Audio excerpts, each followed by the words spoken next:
All right, what's going on? Corked Stats Fantasy Football Edition. Fastest freaking show in NFL, absolutely anywhere. It's your fucking boy, yo, Big Johnny Stud. Follow me up on Twitter at John Legaza Flow, sharper than a razor. Same handle over on Substack. Today we're going to do a third round review, and I'll show off some of the tools in the Substack. I didn't feel like being under the gun with the drafts.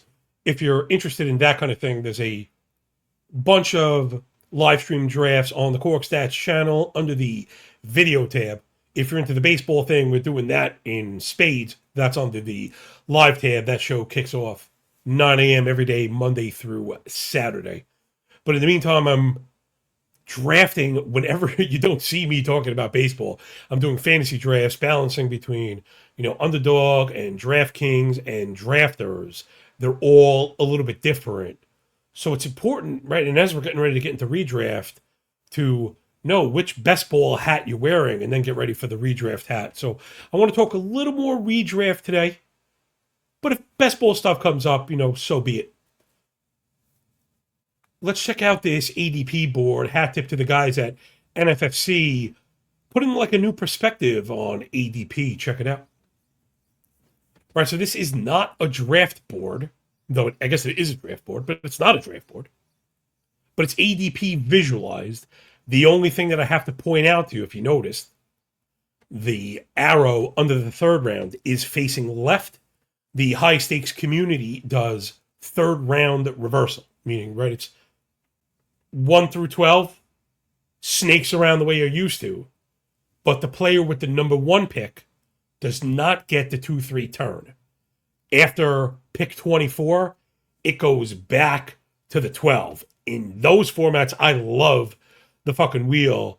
Apparently, there's been math done on how the, first player just puts you at a disproportionate edge. I wonder if that's still the case. That was probably like a LaDainian Tomlinson thing. Anyway, we are going to talk round 3 today, and I have round 1 and 2 reviews up on the channel already. Check it out. Let me know what you think. This might have moved a little bit, but whatever. So this does not start with Higgins. This starts with Allen. And I think right off the bat, right, the conversation is towards the onesies and the quarterback position. I'm going to flip over to the tools now. What you see is what's behind the paywall on Substack. All this stuff is sortable. Then in season, these same sheets, but actually better. I have stuff we're adding. We'll update every time there's a game, and we have projections, weekly projections, and optimal 150s for every single slate that's played, showdowns included, right? Projections for showdowns included, reception ladders, waiver wires, and just everything football related. A lot of exclusive audio for the paid subs and stuff once football hits. A lot of detailed work going on. I'm going to show off some of the differential sheets that I'm really proud of and the team level stuff. But let's talk about Josh Allen again really quick. Of course, everything is sortable, formatted 90th and 10th percentile. You can see Allen was the QB1, over 21 fantasy points a game. It's the running and the passing. He only threw for 36, 68, and 25 with 10 picks. All the efficiency stuff is really good, though, not to knock him. 0.25 EPA per attempt, 0.15 EPA per dropback. 69 completion, plus 102 passer rating is really good. But it goes to speak to that word, disproportionate scoring for the runners. QB1 in fantasy football with only 216 passing yards a game. Now, we did hit that 8 YPA, so, it's in there. Over 38% first down per attempt. These are all really good numbers. It's not to knock Allen, but again, it's all about the, running part. Of course, there's a running section I do have. If you're looking up audio-only people, maybe jump over to the YouTube channel. You can see I'm kind of scrolling across the sheets as you see. And a lot of this is custom fitted, for fantasy and DFS and prop betting, all the DJ and shit that we're into once the season kicks off. Where those targets are going by position and percentage. And then, of course, a pretty good running section for the quarterbacks. So Allen up near 7% design rush, which, is right up there with Lamar Jackson. They were tied. Also had a nearly 10% scramble rate that was good for 5 takeoffs per game, almost 580 rushing yards, 14 rushing scores, 46 rushing first downs. Allen fucking goated. And the real thing with Allen is, that lack of pass catchers. This guy made fucking Brandon Cooks look like a thing, man.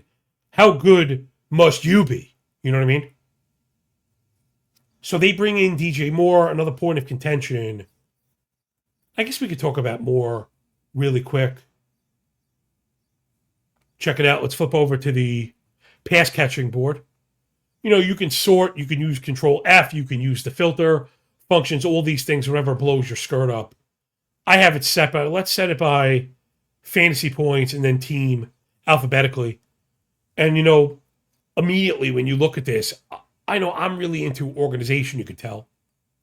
But to be able to view every team just by, volume scoring and the way all this stuff is formatted, I know I built it, but I built it for me. I didn't really build it for you. I built it for me years ago, and it's just kind of become very popular. So I moved players to their new team so you could search that way, though, there's nothing I could do otherwise, right? You don't want to put DJ Moore with the Bears. It's going to make everything confusing. We just have to know that. It's like a mixed bag. Just 10 fantasy points per game is not great. But from a volume perspective, it was there. 933 snaps. That was 85% of the Bears snaps. Almost 560 routes, 87% route participation for DJ Moore. So lots of volume. Earned 85 targets on a good team. Again, not much competition. Completed just 50. Of those 85 targets, 682 and 6 for DJ Moore. That's under 3 receptions a game for 40 yards. Not going to do it. And it's easy, to cover, one eyeball and see one perspective. Well, Moore was kind of, drowning. And now that all changes. I mean, I'm looking at the game log now, and just 6 catches just once. Though he came on strong in the playoffs. And the end of the season was really strong. I mean, again, Moore just kind of getting a lot of shit. But look at this run at the end of the season. So from week 15 on, including the playoffs, this is DJ Moore with the Bears last year. 469-2 versus Cleveland, 597-1 versus Green Bay. Double dud in a row, again, the double bottom at San Fran in a shootout, really disappointing. Burden went nuts in that game. He goes 1 for 7, again, versus Detroit. Not as a high-scoring affair, but still, just 1 for 11. So there's the floor on a good team. That's kind of naturally baked in when there's 3, 4, 5, like, legitimate pass catchers. Remember, at the point, Burden is breaking out, Loveland is breaking out. Then playoffs 19-20, 664-1, 552-1, had a carry in each of those games too. So there is a ceiling for Moore. Right? So remember, he was never the one, and he's putting up wide receiver 2 numbers. Maybe people are just bitter because of where we drafted him. But now if you kind of transplant that onto Buffalo, and I haven't really been drafting DJ Moore, maybe I need to. I think as I talk through this, I maybe was shortchanging Josh Allen as a passer and just how much opportunity there could be for Moore. So to just keep it one last eyeball on these patch catching sheets, the explosive receiving rate was there for Moore. Earned 24 deep targets, earned 13 end zone targets. Also ran 10 slot routes a game, not something you're hearing anybody talk about. Again, I know Shakir is probably going to get that. Kincaid is probably going to get some of that too. But remember, it's not as simple as one slot receiver. There are lots of formations where you can move guys with multiple slots and bubbles and bunches and lots of off-ball shit for Moore out there if they decide to use it that way. Again, just not something anybody talked about. Funny enough,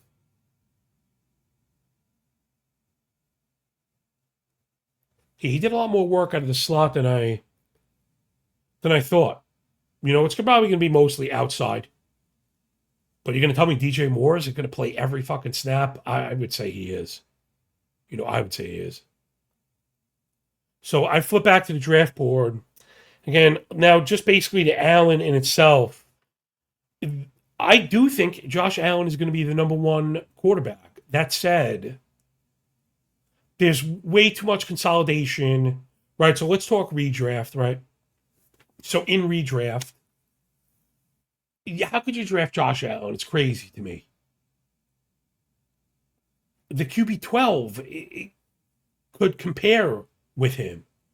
And I get it. He does things. His spike games are like nobody else's. We just never know how things are going to run out near the end zone. Yes, we expect him to be high scoring, and I expect it to repeat. So my argument is not so much that I don't think Allen's going to be the QB1. I do. I think he's going too far in front of the field without that, gap. Right? There's too much of a grouping, I think. So you're kind of missing me. Now, I guess also, I didn't mention, of course, I have ranks and stuff like that. Uploadable, Underdog, and DraftKings ranks. Each one, download, upload, CSV, boop, takes fucking 2 seconds. I clean them every day or two. I move a little bit for news and notes and just make sure I'm lifting up guys that maybe I wasn't aware of. I'm not much of a prospector, so I don't like to overpay for unknown first-year players. I think that's a losing strategy, but you should be cognizant of them. And I do think they make good fillers at the end of drafts. So, I'm doing the work so you don't have to, removing injured people as we get closer to it. Again, a lot of people volume draft best ball, and you don't want to be taking zeros on injuries. Now, one of the things, if you see, there's that little filter tab on the position. So you click it, clear, press blank so you get the top row and the position you want. And now you just have all the quarterbacks, right? And with the overall rank right next to it. And my problem is 5, 10, 12. Jackson Dart, Patty Mahomes, Brock Purdy. Like, these are all guys that could be top 5 QBs easily. So, again, it's not to knock Allen. I think it's important. I spent a little bit of time on my meta for quarterback because I'm in that camp of people to switch to the best ball. That if Allen was like the piece you needed, I'm fucked. After the A, figuring the coolie. What are you going to do? You know what I mean? It just is what it is, because I can't reason the 1v1 where I can have Jackson Dart, and if that doesn't work out, you're going to be streaming. There's plenty of quarterbacks right now. What about Malik? We could take Jackson Dart and then Malik Willis in the last round of your redraft league, and you're probably set for the season. Just saying. Then if you want to reset it, just click on that little key shape thing again, that little green thing, select all, okay, and it all returns. Really there's a lot of cool functions if you even have a rudimentary understanding of this stuff. So let's get back into the draft board. And, I like Allen, and I think he's the GOAT. I think he's a fantasy god, but I'm out, yo. Yeah, I'm out. Now, in best ball, you can spin me the Allen and Malik Willis again. Too many people do this whole, I took Josh Allen, so I don't take any other quarterbacks. Or I only take one, and it's like some total stab. Maybe you could get me with Mendoza, kind of a mystery box, where at least should be good towards the end of the season, we're hoping. I like Willis, a guy that could run you into a QB1 overall week. And, it's pretty cheap. I don't like to leave best ball drafts with just a single QB. Honestly, I don't like to even leave with 2, which is another reason why I don't have much Allen. I think if you take Allen where you get him, you can only take 2 quarterbacks in 18 drafting rounds on Underdog. I've done it before, and you miss these guys. And if you get unlucky where they get hurt on, the other guy's bye week. Yep. Once again, after the A, when one of these later QBs, excuse me one second, one of these later QBs could easily, produce out of nowhere. Sam Darnold last year put up a couple of QB1 weeks. Year before that, CJ Stroud putting up QB1 weeks. I forget who was talking about this, but the projectable volume for QBs is really tough at the end. Meaning, once you're at the real end of the draft, of these best ball drafts, they're guys that you don't even know if they're going to be quarterbacks. So I've been avoiding Allen to wrap on QBs, taking what I see is two of easily the top 12, right? Trying to get two of the top 12 and then capping it at two if I need to. If I get two of the further back 12, meaning let's say you end up with, you can totally wait and get Trevor Lawrence. You could pair Trevor Lawrence with Brock Purdy. Well, you've totally waited. They've not invested in quarterback. You have two guys that could be top 5 any given week. Then you could add a Mendoza or something at the very end. And I think you're in really good shape. So again, 1,000 ways to skin a cat without scratching his asshole, but Josh Allen at price relatively going to make it tough. All right, who's up next? All right, sorry. I got a bit of a cold. My throat is scratchy. I'm trying to cover up for the water consumption, which as a content consumer would always drive me kind of nuts. After Allen, excuse me one more time.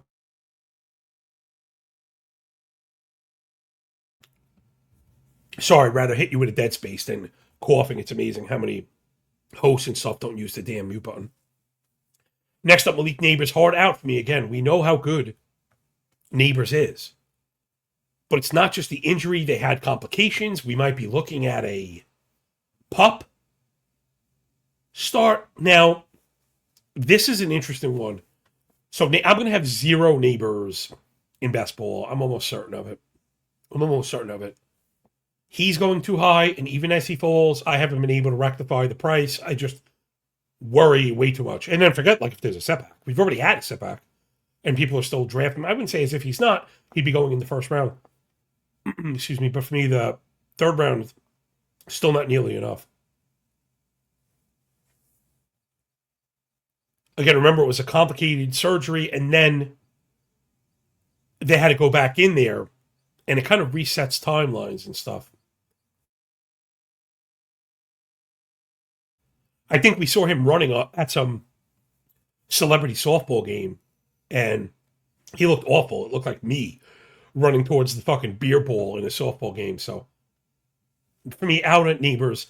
Now, maybe in redraft, he falls far enough where you can stash him on the IR and get more of a cromulent replacement for him, whereas in best ball, because of the limited format and everybody overloading on every fucking starter, it's very difficult to balance all that. It really is really difficult, and especially I mentioned playing drafters. Just if you haven't played best ball at all, there's Underdog, which is great, but it's half PPR, 18 rounds. There's DraftKings, full PPR, 20 rounds, which of course I like. Conservative player. It allows you to balance rosters better. I think then you can always get 3 tight ends and 3 quarterbacks, no matter what. Even if you're taking last round dart throws, it might just be somebody to fill in a non-zero, in the middle. And those both have playoff formats. So they reset. You have to be familiar with the later schedule. Then stacking and correlation comes into play. Whereas drafters.com, they don't pay me, maybe they should. They play like a roto style. It's just like a cumulative style where you don't want guys like Neighbors. You want first rounders that can be putting up crazy points the entire way. And again, it's like that. I am that confident in the Giants in the first place. So double Audi here in the third round. And I think that happens a lot. Third round, it starts getting hairy immediately. You got to plant those flags. These are where the gems are, right? The unknown total gems, right? The guys that can finish as the 101 live in the third round, or the guys that could be going top 5 overall next year oftentimes live in the third round. That's your JSN from last year, right? Out on Allen, out on Neighbors. Next is Rashee Rice. I haven't drafted Rice at all. I'm flipping back over to the wide receiver tab. Again, we know he's goated when he's in there. Mahomes had the injury thing with the knee. They're saying he's ahead of schedule and looking good. If anybody can do it, it's him. Another year on Kelsey. Maybe a bit of progression from, Xavier Worthy, which I am expecting. They didn't really add much else. You got to like Rashee Rice. I haven't. I'm going to start drafting him. I'm going to start mixing him in. Especially because I've been, just the way the kind of meta and all the positional stuff works out, for the people drafting really early and doing these deep drafts, the back end of these deep player pools end up shaping how you feel about the front. And it's no secret right now. Everybody is, prioritizing running backs. I think that's smart. Of course, people saying, well, if everybody prioritizing running backs, there is value. Not necessarily, right? You can't, it's not definitive. I think it tails off quick. Meaning, and that's why I have running backs up at the top of the board. No, I'm not expecting every running back to stay healthy like they have, but what the fuck else are we going to do? Can't predict injuries. I'm not going to take worse players in the face of, this is what I'm getting to, the way that this kind of player pool is shaping. But there's tons of confidence in the running backs in the first two rounds, right? That's where, obviously, where all the best guys are. Now in the third, where we are, there's still some confidence. It drops off quick. We're going to get the Breece Hall. He's the name I'm thinking about. Where that shit kind of ends fast. So that's the pick. I've been taking Hall and Etienne. I know it's H-Chan, but it's confusing people with Devin. So if it's a nickname, it's Etienne, right? I'm not mispronouncing it. It's a guy on the Saints that was on the Jaguars. Those are guys I've been taking if I have a wide receiver in the first two rounds. Again, I'm a very balanced kind of drafter. But if not, and you go running back, I gotta be getting more into Rice. I would advise the same for you. So now that's up on the board. Let's take a look at Rashee Rice. Almost 19 fantasy points a game. Almost, 2/3 of a fantasy point per route. Man, just unbelievable how efficient. You're right. Don't worry about the totals because he was hurt. But when he's in there, 33 routes per game. That's why I try and mix totals with per game stuff. Earned 78 targets, 571 and 5, almost 10 targets a game, 30% target per route run, over 2.15 yards per route run. Yeah, he's like a little bit of a slot merchant, but they set him up for yak. Mahomes is so good with the ball placement that he gets it with, room in space, right? In stride, on hands, turn and go. You get tons of slot production, more than 14 routes, more than 5 targets, almost 4 catches per game. Those are all those high probability kind of layup fantasy points that we love. I haven't drafted Rice at all. I think I wanted to just see something. Right now he's out of jail. And I know it was like a joke video, but he's like running around and he looks springy and, they're saying all the same about him. So I guess if we're not too worried about the health, he's had a lot of time to get back, freak athlete, right situation. And I think the price is right, mid-third. Right, if we're talking about guys with warts that could pop to be top 5 overall players, Rice feels like fucking one of them. So I think maybe I gotta just take my medicine and eat my vegetables. I think Rashee Rice is a player that you don't want to be left without. Next up, Chris Olave is another guy I have been drafting. And I got a little freaked out about blood thinners or some shit? But they're saying he's fine. And again, this might just have to do with all the access that we have to NFL information. There was a time when if a guy wasn't going to be missing like training camp and important shit, we wouldn't care. So I mean, they're expecting him to be fine. So I'm expecting him to be fine. Finished healthy, right? As far as we know. Sometimes, baseball brain leaves some dead spots in my frontal cortex. I want to make sure I'm. Well, Olave didn't play week 18, but I think that was just pure rest because they were out of it. He finished the season incredibly strong after the bye. 9 for 70, 447 and 1, 3 for 30. That was the down game. huge bounce back on the way out, league winner. Right, fantasy playoffs, 685-1, 10-148-2, 819-1. Chris Olave, fucking goated target earner. In fact, the only downside we've seen in this young man's career was the concussions. He gave you a full season. So, like, are you worried about it? I'm not.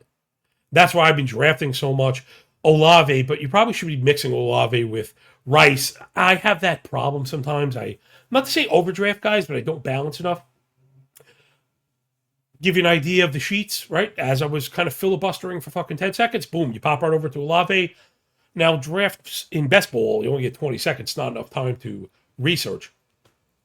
But in regular drafts or slow drafts, you can. So I highly recommend my own work. Don't be a cheap bitch, man. Support good people doing good work. It's less than $2 a week. If you sign up for the season, if you're also into baseball, this is a fucking steal. I think for the team level macro stuff, and the success rates and differentials, I think that's worth the cost of admission, even if you don't pay attention to this shit for 6 months a year.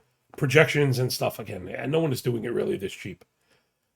I'm out there for the everyman. There's a lot of people getting mopped up in the information war. And I figured, fuck it, man. So look at Olave. I mean, 268 fantasy points. He was studly, man. Earned 156 targets, and that was questionable quarterback play in the beginning. Remember, they were balancing back and forth before they had their answer. Man, the Saints were going to Spencer Rattler for the first fucking 2 months. And then Shuck got a couple looks. By his third or fourth game after the bye, it was fucking wheels up for him. Love what I saw from Shuck. We were betting on him, making lots of money on him. And if you get progression from him, you got a running quarterback in a good environment, with the fast track, against poor defenses. So, yeah, Olave, 27% target per route, 2 yards per route right at the nose, 115 air yards per game, 39% of the team's air yards, 33 deep targets. Holy shit, man. Almost a full red zone target per game, excuse me. More than 15 slot routes, so he's in the slot also. A lot to like about Chris Olave, man. So, again, he's been the guy. I've been taking more Olave and Breece Hall, but I want to get Rice in the mix. So, I'm not out on the third round. Yet another guy that I really like, A.J. Brown. Now, I know it was like a foregone conclusion that he would be going to New England. I, of course, didn't jump on board on time, but what could you do, man? I wanted to make sure. Erroneous! Yeah, Erroneous! Erroneous on both counts. No, I'm a fucking stupid bastard sometimes. What could you do?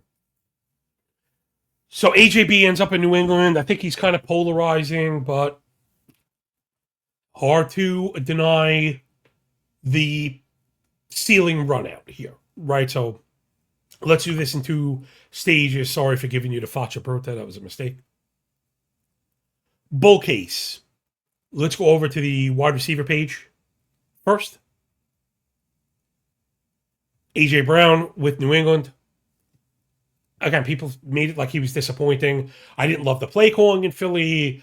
He dealt with a little bit of an injury. I'm not in love with Hurts as a deep passer. Keep that stuff in mind. Okay, tabled. From a volume standpoint, 480 routes, 32 routes a game, 121 targets, just over 1,000 yards, 7 scores. That's over 8 targets per game. So, like, volume-wise, pretty damn good. Efficiency-wise, 25% target per route, over 2 yards per route, 95 air yards per game, 34% of the team air yards. Like, it's there, Lots of deep shots. Not a slot guy, so it's all going to be kind of exclusively outside. But we know he could win. We know he could win on contested balls. He's basically a fucking superstar. Potentially. Right? 29 years old, when people start to get worried a little bit, and I think that's fair. That said, A.J. Brown's always been like a second-round pick, so you're getting a round discount on that potential. He's also not north of 30, and he's not coming off like a gross season, right? He's coming off a good bad season, a bad good season, right? It's as good of a bad season as you could have, and as bad of a good season as you could have. Now, the second part of this calculus, let's go back to the quarterback page we were on before, highlighting Drake May. Oh man, he is like the best deep ball player in the league. I have a specific deep section. Okay. So Drake May was top 10 in attempts deep and outside. 7% overall, a little bit above average. But where he sticks out, again, I could have just put this for starters. So it was Sam Darnold, then Drake May. As far as best starter EPA, deep and outside. So you have this like perfect fucking matchup here, right? Where the madness meets the mania. Mega power in effect, where you have like the best deep ball thrower in the game linking up with one of the best deep route runners that we have. Made Booty look awesome. He made everybody look awesome. I mean, he's a talent elevator. Drake May, I mean. He's also extremely cheap, relatively, which is the other part that maybe I missed about Allen. Well, I mentioned that the price to the field was off. But there's like you could see it on this board. I'm going to scroll down a touch for you. You could see it, that clump of pink, if you're a video viewer, every 6, 7, 8, the entire board goes. So that's where everyone's going. And that includes a lot of fucking awesome players, man. Caleb and Jaden, Herbert, Lawrence. Shit, yo. So it's hard. Now, in these, May is going number 53. I could tell you in underdog and best ball formats, he is not going that early. They're all going after pit 60. You have your choice. And you pretty much pick the guy that you're stacked with. Caleb is really going first because he has the most pieces to stack with in front of him. So there's a little bit more pressure. May, it's really just the AJB guy. I'll take May as a standalone. I can't believe where he's going. Even 53, I think, is cheap. But he's going in the 60s in best ball. So you could pair AJ with May and shit, dude. You could ignore that kind of nebulous running back situation in New England and get with the big pass catching stuff. You could be off to the races. Remember, they vacated a ton of Diggs targets. I know those are underneath, they're not the same targets, but it's just a fucking ridiculous amount of volume just floating out there. So, like, there is a case that A.J. Brown should be going, I don't know, before T. Higgins. Definitely before Ted McMillan. Like, what the fuck is that shit? I know McMillan's a beast. He's a good player, but you're asking for a lot from that pass game. You don't nearly have the passing situation. You don't have the deep ball. You don't have the success. You don't have the expectations and projections. You don't have anything. So, like, Brown to even going near Tet is criminal, bordering on criminality. And there's a lot of drafts where I've seen him go after Tet and like a more close study like Devontae and Luther. Though he is moving up, and it kind of depends on the room where fantasy's always like that. Anyway, let's move it on you. AJB definitely draftable. Hey, there it is. Kyron Williams is up next, and I'm just out. I am just totally out on Kyron. I think I'm out in general on a lot of the volume guys. So this is the first running back we've looked at. Let me just do my little sorting thing. Get my sorting hat on. All right, so look at Kyron. Again, he scores 1 million fantasy points, and it's like there's never been a player to score more that I don't care about. The YPA was okay, and after contact was okay also, but it just doesn't feel explosive at all. And to me, that kind of shows, and I know people could be quoting how he's got a better yards per attempt than Corum, but I put 8-man boxes up, and Corum faced 8-man boxes like 8% more, Managed to have almost, double the explosive rush rate almost triple the EPA per rush. I think we saw Corum kind of chew into that workload a little bit more. Let me get that up really quick. It felt like down the stretch we started to see that usage converge. And it's exactly what happened. Kyron had this monster volume game at Seattle, but there was like a 75 point scored in that game. Then this is total touches from, let's call it, even week 10. 16, 13, 13, 13, 15, 16. He explodes for 26 in a monster game. Then it goes 16, 15, 15, which is the real number. It's that low to mid teens.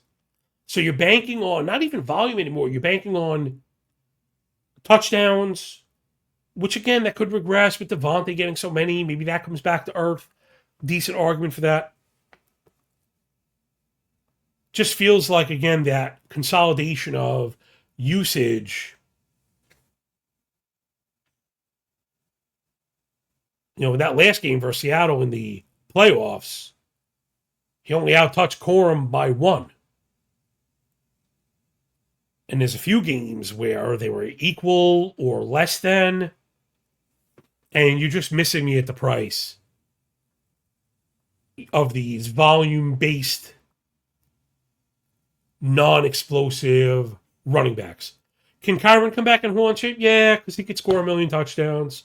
Bottom line, right, if the Rams decide to dedicate all the goal line work to Kyron Williams, he could lead the league in touchdowns and be an RB1. Bottom line.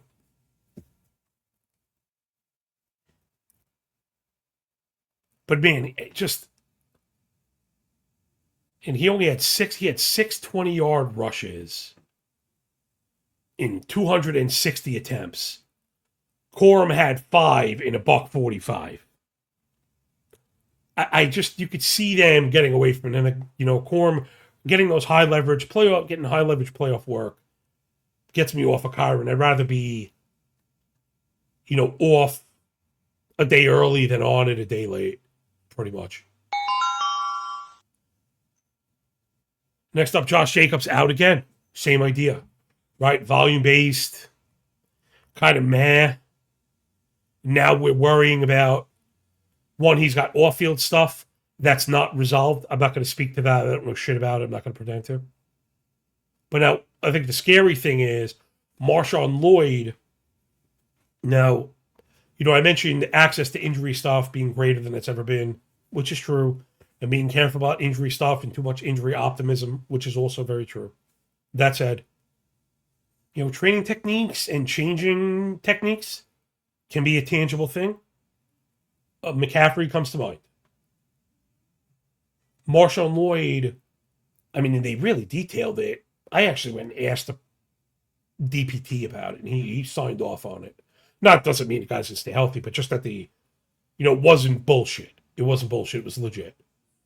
About compensatory injuries and balance load, just all this really, really advanced stuff. But the Packers are confident enough in Lloyd that there's really nobody behind him. So if something goes south for Jacobs, which, again, there's a lot out there that could. Lloyd's one of my guys late. Again, you're not really paying for it. Late 17th, early 18th, sometimes on drafters, even later. Where if you can get 1v1 replacement on a team we think is going to be good. Let's take a look at Josh Jacobs under the hood. Go to the videotape and the sheets here. The efficiency stuff just terrible. He needs lots and lots of volume. Lots and lots and lots of volume. Just 4 yards per attempt.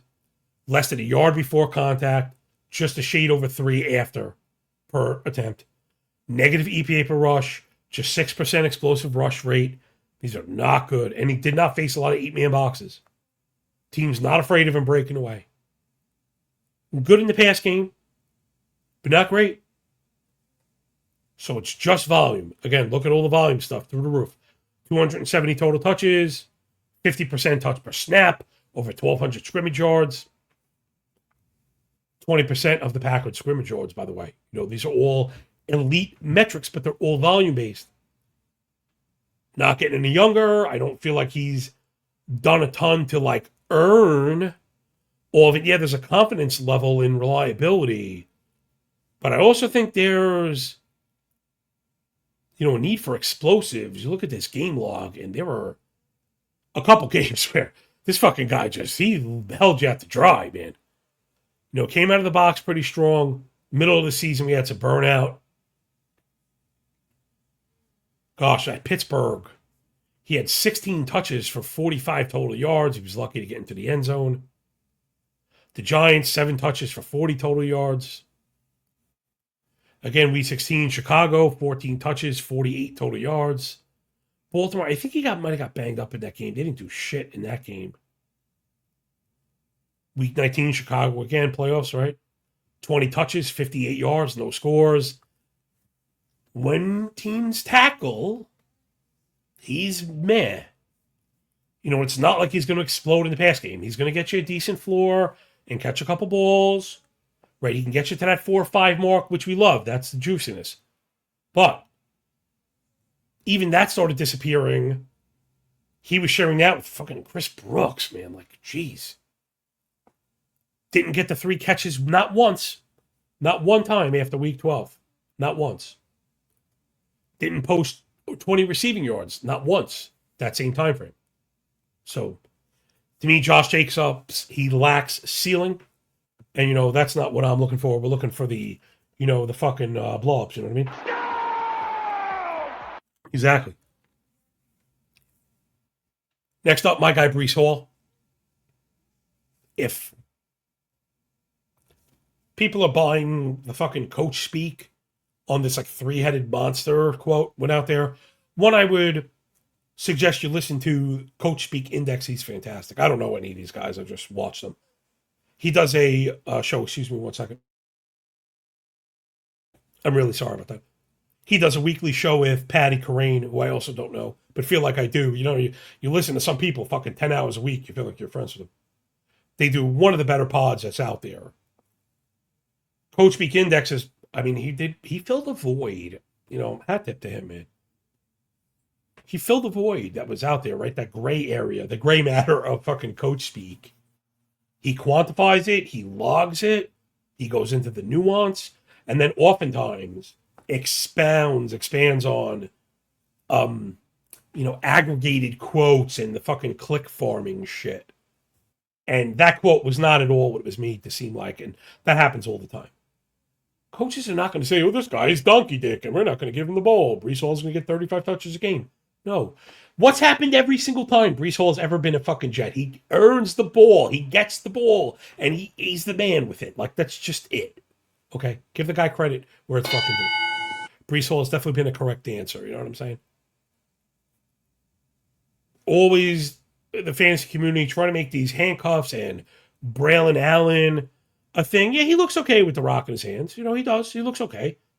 And I think he's cheap enough to, roster in 0 RB formats and stuff. I'm not necessarily trying to kill him, but, like, they were talking the world about him, and he didn't do shit with the ball. Played a clear number 2. Though Allen did command a bunch of the goal line work. I just wrote about that at Rotoballer. So he could have, like, some standalone value and shit. And maybe Hall even sacrifices a little bit of goal-to-go carries. And not to put him on the same plane as Bijan Robinson. But cost adjusted for the 3rd round, why the fuck not? Hall is ridiculous, man. It's crazy, and I'm a Jet fan, but I hate the Jets. I don't ever think they're good. I'm not ever optimistic about them. I don't overdraft them. This year I'm one of the high people on the Jets, but it's because their price are low, I should say. Hall last year, I got the RB spreadsheet up.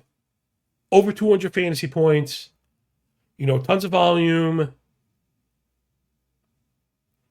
He was good, man. It's hard to nail him for efficiency stuff. The Jets were terrible. There was no threat of a pass attack either. So, of course, you're going to have, even if it's not necessarily guys loading the box, you just play differently as far as packages go. Now, he's really great in the pass game. I mean, one of the better pass catching backs in pro football. And again, limited because the quarterback play was so bad. The entire offense was so bad. He put up 1,400 scrimmage yards on a dog shit offense. I just think the market is really underpricing Breece Hall for what he gives you. And again, like, oh my God. I know. Anytime you're bullish on the Jets, you end up, it only ends freaking one way. Yeah, I know. But Geno Smith is an NFL quarterback. I know he had a bad season and lots of turnovers. I get it. Vegas is also fully dysfunctional. The Jets are much better. But if there's any teams more dysfunctional than the Jets, the Raiders are on the short list. I also think this new Jets regime looks pretty sharp, man. The A.D. Mitchell pick looks good, right? Getting first rounders as throw-ins that produce. Yo, you like that? Jets are stacking up on picks. They did draft a quarterback that maybe we see later on in the year, depending how Geno does. But again, if Geno just regresses to being league average, this Jets offense could fucking take off. And the line is supposed to be in really good shape. Geno is very pressure sensitive. So if they protect him, I just think it could be really good. I think the Jets offense could be really good. They could be really good. I know it's crazy. But you don't have to pay for that outcome. So it's not like, oh, I think they could be really good, but I got to pay out of my ass for it. No, I think they could be good, and they're fucking cheap. So you roll with those guys. Again, Breece Hall is a engine of the offense type of guy. He also can be great in PPR in mop-up fucking duty, catching 4 passes on the last drive, getting you fucking 8.5 points, maybe gets in the end zone, puts up a game's worth of production on the last drive, and you're like, holy crap, Breece Hall is awesome. I think you're getting an RB1 at RB2 prices. So as much as I've liked to get 2 RBs up front, I've been trading Breece Hall on the 1v1. Where I like the third round wideouts. They're okay, but then I don't love them. You know, as much as I love any of the guys kind of up front. Like, I'd rather have Nico, if I get my hands on Nico, or Amon-Ra, or JSN, Jamar, obviously. And then kicking back to Breece Hall. Next up, Javonte Williams out. Again, running theme. You know, volume-based backs that benefited from a huge lack of competition that I think maybe solved this year. Javonte is like totally that guy, but he also dwindled down the stretch also. And especially like with this guy had 250 total rushes. Hold on, I want to scroll towards the total touches here. So he had 287 total touches and only came down with 15 fantasy points a game. Like, I don't know, man. I don't know. Just all the efficiency stuff. The EPA was positive and the success rate was positive. But again, the 8-man box was down at 31% because teams are tired. You know, they're afraid to challenge Dallas like that. You blitz Dallas, you overload Dallas, you get beat back. Prescott's a really good QB. You can't have Pickens and CeeDee Lamb running around fucking free. So you'd rather get beat by Javonte, who's not outrunning fucking anybody. I mean, just 6 20-yard rushes and over 250 attempts. So I can tell you that, like, yeah, we've already seen that. Show me a running back with over 250 attempts that only has 6 breakaway runs. I'm out. Plus, I wish I knew the answer. I don't know the answer. I wish I knew the answer to who is the RB2 for Dallas. Because to me, that is the best ball winner right there. And I'll do you one better. I don't often do this, but I do it sometimes. I think Javonte's washed. I think he sucks. I think Dallas's offense is fucking fantastic. And if Javonte is one of those guys that just gets bit by the injury bug or kind of outplayed, you're getting, imagine like the same volume, but with a good player on that offense. Now, it's Jaden Blue versus Malik Davis. Depending on what day of the week, you could find positive reports on either. I was going with Davis because he was the cheaper one. And I think they went to him during the regular season, if I'm not mistaken. Right, Davis was the backup during the regular season. while Blue was getting fucking healthy scratched or whatever after their bye week. But it was actually right. Malik had the really nice game against Washington. I'm not sure if they rested him week 18. I gotta look. Shame on me. I should know this, but I don't. So gotta take the L's where they're due. L for love. Now I'm gonna put, if you see I move Blue up next to Davis. Again, the context of the games probably matters. Davis was better as far as efficiency goes. And it's funny because for all the people that you hear talk about Jaden Blue, he had the big meaningless week 18 game, 16, 64, and 1 at the Giants. You don't really hear anybody talk about Malik Davis going 20 for 103 and 0 at Washington week 17. And the thing that I was doing that I don't think it's shameful because I honestly believe the ceiling payout is there, is taking both of the Dallas backups and pick round 19 and 20. A lot of those picks are going to be zeros anyway. A lot of them are going to be garbage. And the payoff to sacrifice both of those, to me, is a pure win. Also, I would say this. More information is going to be coming in, and one of the other players either could separate or get hurt. In which case, that player fucking shoots up like 85 fucking picks. Right? Let's say Dallas were to come out and name Jaden Blue the clear-cut number 2. Or, God forbid, Malik Davis gets hurt, or even better, hits the lottery and decides he wants to go on a mindfulness retreat. Who cares? I hate putting injury stuff into the universe. Right? It doesn't have to be negative. But for whatever reason, it's Blue's job clear-cut. Where does he go? Up with the regular backups. Maybe even more so, because you start getting people saying, "Oh, he could steal it." This could be a quorum situation, right? This could be a real backup situation, a standalone value backup situation where the guy goes from pick 20, to round 20 to round 13 or something. That's a massive piece of CLV that you want a piece of. So I've been trying to corner the market on the Dallas backups. Again, I wish I had more for you. I'm going to try and get a little bit more into that. Again, we don't really know. I just think we're going to need to wait for more info. But regardless, I'm out on Javonte, just not interested in that. After Javonte is Ted McMillan, and I kind of mentioned how I feel about it before. I just don't believe in Bryce Young. I don't know how else to put it. Let's bring up the McMillan sheet just to see. I'm sure the volume is great, and I'm sure it was a lot of fun at times. Okay, it's up now. Ted McMillan, top of the board. Like I mentioned, volume is awesome, but just 12 fantasy points a game. Ran almost 550 routes, earned 122 targets, but only caught 70 balls. The 10-14 we love, just 7 scores. Again, converted just 4.1 receptions out of 7.2 targets per game. Yards per route over 22, yards per route over 1.85. These are good. 83 yards per game, air yards per game, good, not great. You'd like to see a little more work out of the slot, not very creative, plus Coker is there. And I just think he's kind of limited. I think he's limited. Why? Because of the Bryce Young play.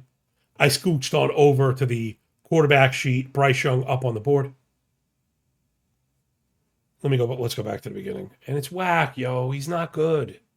He threw 11 picks, way below average EPA per attempt, in the negative EPA per dropback, bad completion percentage. Like, what the fuck are we doing here? So you tell me we have this like kind of short. So we have like a short quarterback who is not like a crazy great runner, who's also not accurate. Man.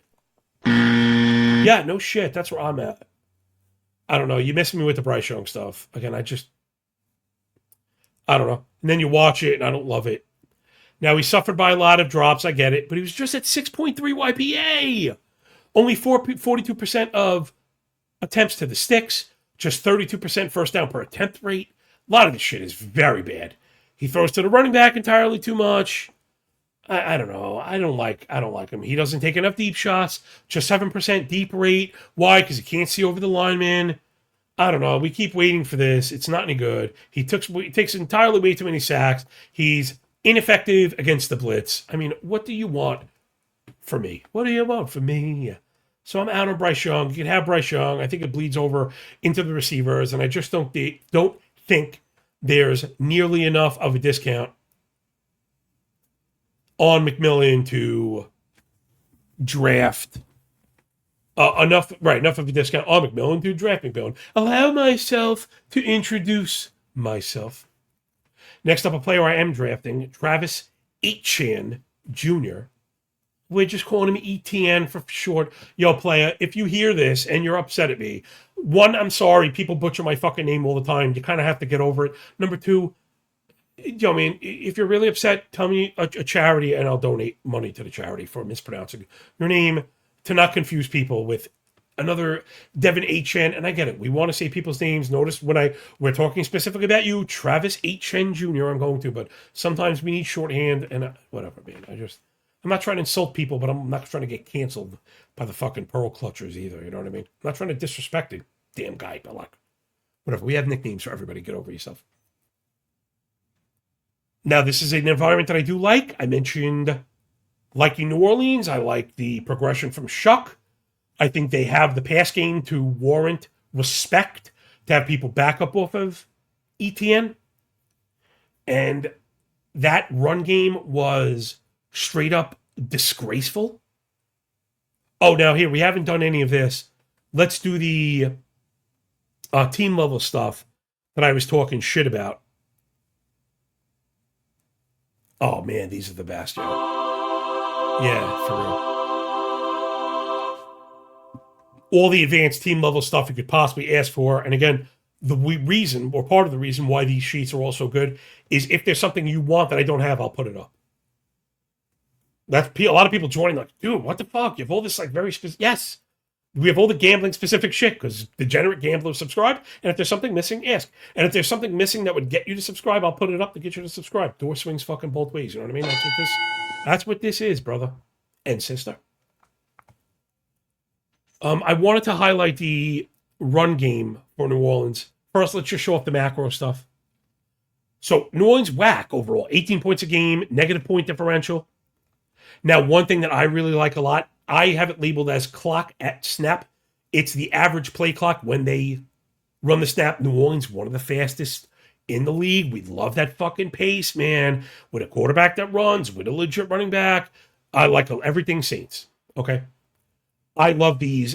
Again, you go find success rate and EPA per play cheaper than I provided. Knock yourself out.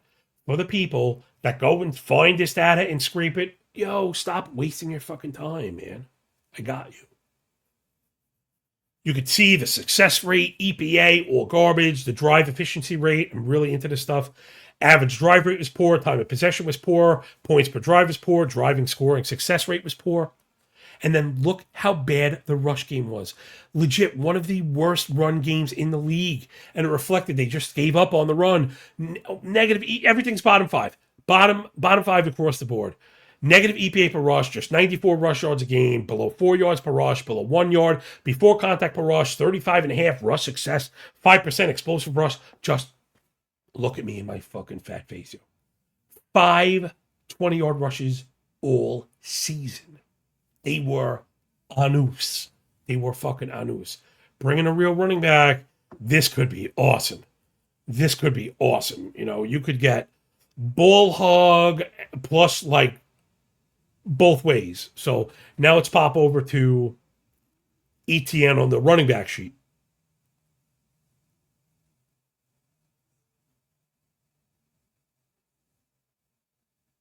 And I wanted to go to the passing stuff in particular. The passing stuff just popping off the page, earned 52 targets, almost 300 receiving yards, and he had 6 receiving touchdowns, almost 300 total touches. So we know he can carry the load.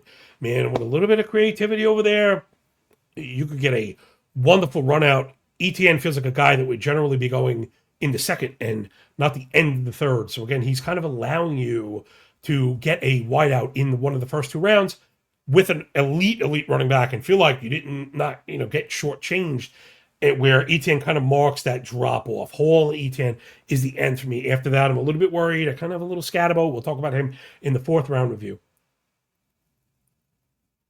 Last player before we get out of here. We're right at the hour mark. Thanks for listening. Press the cartoon finger button. It matters more than it should.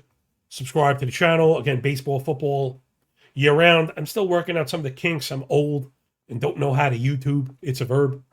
Dad's YouTubing. Looking YouTubing. So I don't really know how to YouTube. I'm just getting used to it. But, we're doing pretty good. And it's T. Higgins out. And again, I think Higgins is awesome. I just kind of struggle with this second option thing. Now, I have drafted him, but I got to be honest, I don't love the way they look in retrospect. I just don't love the idea of I taken him where I needed him as a number one wideout. And you could see how that kind of gives you the ick a little bit. Now, again, I think Higgins is awesome. I do. But I think I'd rather have some of the true ones going after him. I'd rather have Zay Flowers. I'm taking Zay Flowers over T. Higgins. And I know I was throwing Flowers at the Jets. I'm not taking Garrett Wilson over T. Higgins. That I'm not doing. But I would take Devonta Smith over him as a one there. I would take Ladd McConkey over him. I think I like Igboku over him. Also, Burden, we're getting on the edge. I like Burden. I think Higgins is more established. And I'm just trying to remind myself of the ceiling run out for the Bengals. And Higgins has been a solid second round pick for the past 3 or 4 years fucking running. Well, let's give this guy his due just really quick. I have a feeling I'm going to be eating my words. And that maybe I should be drafting him more than I am T. Higgins, But I'm still not sure I'm going to bump him up over any of these guys. Maybe I should be putting him over Ladd with the lower body injury concern right now. Like I said, I got him over Wilson. You're not going to get me to get him over Flowers. I think Flowers could explode. Ibuka too. I guess there's a lot of target comp. Maybe I could go Higgins over Ibuka. I want to move Higgins up my rankings. I think I have him too low. Because you could see there's just, it's sick volume from an elite thrower. And he keeps getting punished. I think I keep having these Joe Burrow injuries stuck in my head. But if I'm going to say we can't predict injuries for one player, then I should say we can't predict them for any players. So, man, look, this is really great shit from Higgins. Really great shit. You'd like a higher target per route run, higher yard per route. But again, when you're betting into this, you're betting into ceiling case, right? Because I don't, I might be able to bring this up in real time. I don't know. I'm going to try and run my fucking data site without crashing my fucking stream right here. And the reason I mention it is I have a split on off with Joe Burrow, and